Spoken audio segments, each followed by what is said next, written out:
farax iyo axmed ayagoo ka murugaysan ka tagitaanka waalidkooda ay kasoo tageen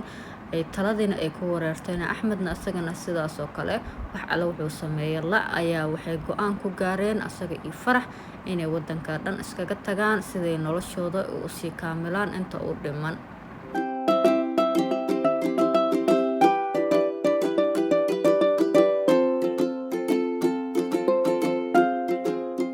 السلام عليكم ورحمة الله وبركاته. دمان قياست ميلو بدونك كجوكتان وإذن سلام ومركل ولا شيء فاضي علي اسكو صون نقد وعن أو ناكسن بليز هداتكو عصب تاي channel كان سبسكرايب صار هداورو إلى جوكت لايكتي كومنتي صوديس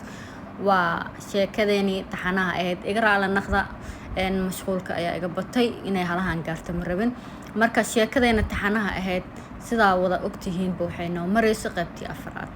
qaybtii afraad ha noo marto sheekadii ugu dambeysay waxay noo mareysay farax iyo axmed oo waalidiintooda si farac cid leh iyo siyaasad iyo farac cid leh oo ku saabsan uga soo baxsadeen bacdeen ha uga soo baxsadaan maxuma sheekada iyadoo sidaas u sii mareyso ay ku soo baxsadeen waalidkii ay waxay raadiyeen gabadhii ilmaha habreedka ahaayeen farax waxay tiri aniga telefoon ayaan dirsanaya telefoonka landline-ka way dirsatay gabadhii walaasheeda ilma habreedka ahaayeen wacatay markaas waxay ku tiri aniga iyo axmed waa isla baxsanay waxaana rabaa maxaa la dhahayaa xaafadeeni oo waxa ahayd oo adiga aan isku naqiinay oo gabadhii saaxiibadaada deganeed inaad hal maalin labada maalin aad igeysid marka sidaas ayay sheekadii kusoo dhamaatay marka gabadhiina sidii ayaa lagu raadiyay ee gurigii u geysay marka axmed iyo farax meeshii ayay sheekadoodii jaceylkoodii ayay kasii wateen laakiin jaceyl oo sax ah ma ahayn waa jaceyl murugo iyo dhibaato waalid xagiisa ah ay ka muuqato labadii isjeclaayeen waa ishelaan maxaa murugada keenay murugada waxaa keenay waalidkii oo raali oo uga ahayn ay uga soo baxsadeen in ay iyaga labadooda kala fogaan doonaan ay iskuulkooda ku noqon doonaan ee noloshooda meeshaas ay kasii wada doonaan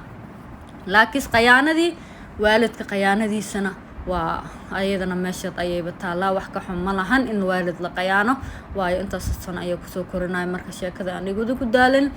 gabadhii farax ahayd iyo axmedkii meesha ayay isla degeen qolkii yaraay ayaa loo baneeyay marka waxay tiri hanala qariyo inta adiga aniga meel aan iska saari doono ama meeshaan aan ka bixi doono wadankii inay ka baxaan ayay rajeynayeen markaas sheekada iyadoo sidii u sii socoto ee qosolkooda iyo farxadoodana iska wataan oo noloshoodina ay wali cariiri inay ku jirto ay dareemayaan ee haddana farax maalin oo maalmaha ka mid ah sidii 2 maalin 3 maalin markay saas u joogeen ay waxay go'aan ku gaareen in ay wadankan iskaga baxaan ay ku noolaadaan wadanka Kenya waa dalka Nairobi markaas waxay isku tawaabasheen in ay lacagta ay haysteen iyo lacagtii Axmed uu keenay oo faraxna iyadana lacag ay haysay in ay isku darsadaan ayna ku baxaan ayna ku aadaan wadanka Nairobi markaas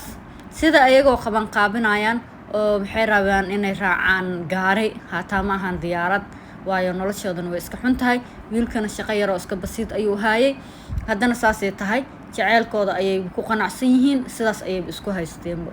sidaas baa ahaatee ayagoo lacagtii iyo wixii oo dhan isku dabaridaayo ayaa maalinta dambe walaasheeda ayaa imaaday oo ilma habreedka ahaayeen waxay dhahday sidaan oo dhan hooyadaada ha ugu tagin ee u noqo eena soo raaligeli waxayna go'aan ku gaartay farax inaysan mar dambe gurigaas aysan ku noqonin ayadii axmed ay isla fakadaan ay meeshii noloshooda ay ku wanaagsanaanayso ay farxad ku helayaan ay ku wada noolaadaan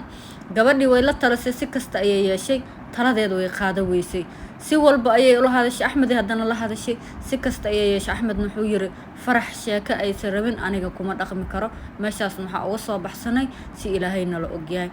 marka waxay tiri okay waxaa go'aan ku gaarteen miyaana beledka aad ka baxdaan asoo wuxuu ku dhahay axmed haa beledka ayaan ka baxaynaa adigana waxaad garab nagu siisaa ilaa iyo tikidadeyna waxayna aan ka diyaarsanayno in aad naqarisid oo nolosheenana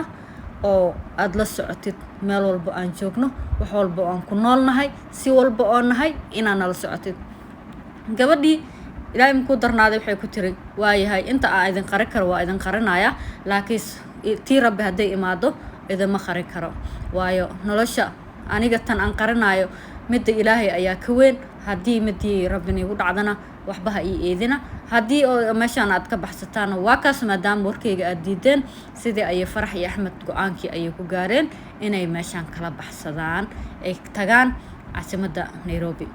markaas sidii sheekadii ay isku jiidayeen waxay go-aan ku gaareen waaga markuu baryo insha Allah inay hooshooda ay dhameystaan ayna ka dhaqaaqaan meesha ay hadda ay joogaan insha Allah taala intaan ku kulmi doono video ku xiga. Assalaamu calaykum waraxmatullahi